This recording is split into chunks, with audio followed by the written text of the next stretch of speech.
भाई कैसा लग रहा है धर्मेंद्र प्रधान का इस्तीफा देने के बाद? आपको कैसा फील हो रहा है? सारे देश को मैं बताना चाहूंगा सीजेपी प्रोटेस्ट का जो आज धरना प्रदर्शन था वो समाप्त हो चुका है। लेकिन हमारी मुहिम अभी रुकी नहीं।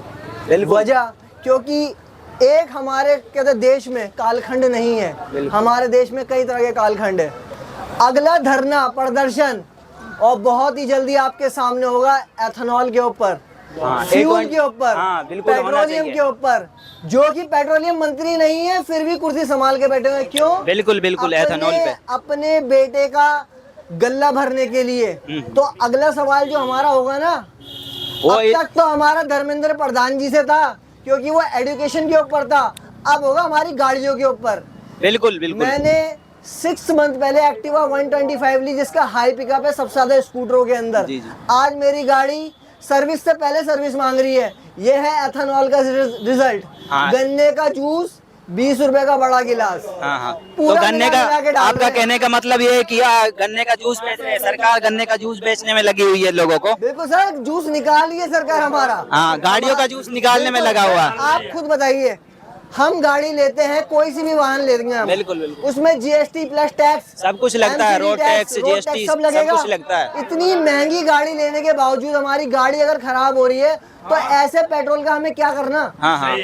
और सर प्योर पेट्रोल 185 प्लस भी हो सकता है। अभी 185 है फिलहाल। प्योर पेट्रोल की अगर बात करें तो जब पता चलता है कि प्योर पेट्रोल कितने का पड़ता है, E20 को हटाकर इथेनॉल को हटाकर, तो 170 के करीब बताते हैं।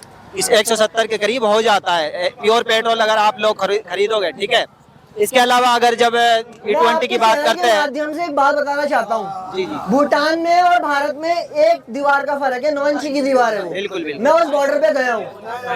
उस बॉर्डर को पार करते ही आपकी गाड़ी में फ्यूल 60 रुपए प्रति लीटर पड़ेगा। बिल्कुल, और भारत से ही जाता है। वो भी भारत से जा रहा है। बहुत बढ़िया बात करी आपने। मैं आपके चैनल के माध्यम से बताना चाहता हूँ नितिन गडकरी साहब को कि बहुत ही बड़ी हस्ती है हमारे देश की, बहुत ही आइकॉनिक हस्ती है, लेकिन वो इतनी नीच हरकत क्यों कर रहे हैं? क्या उनको सरकार द्वारा सैलरी कम पड़ जाती है?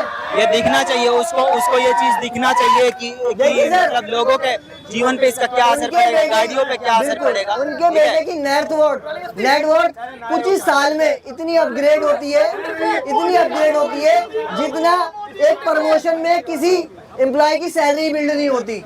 तो इसके अलावा जो बात करें ना, अगर कंपनी जो गाड़ियां निकालती है, कोई भी हो, हांडई हो या मारुति सुजुकी हो, कोई भी हो, ठीक है, उसमें जो एथेनॉल की मात्रा दिए होते हैं ना, 5 से 10% तक आप यूज कर सकते हो इंजन में, गाड़ी का इंजन में, उससे ऊपर नहीं कर सकते। अगर आप उससे ऊपर करोगे, कंपनी की तरफ से वार्निंग है बाकायदा, ठीक है, अगर आप उससे ऊपर करोगे तो आपको दिक्कत होगी, आपके इंजन में दिक्कत होगी, आपकी माइलेज में दिक्कत होगी। और सर मैं आपके चैनल के माध्यम से एक बात और बताऊंगा अपने देश को जागरूक करने के लिए, क्योंकि मैं इस देश का नागरिक हूँ।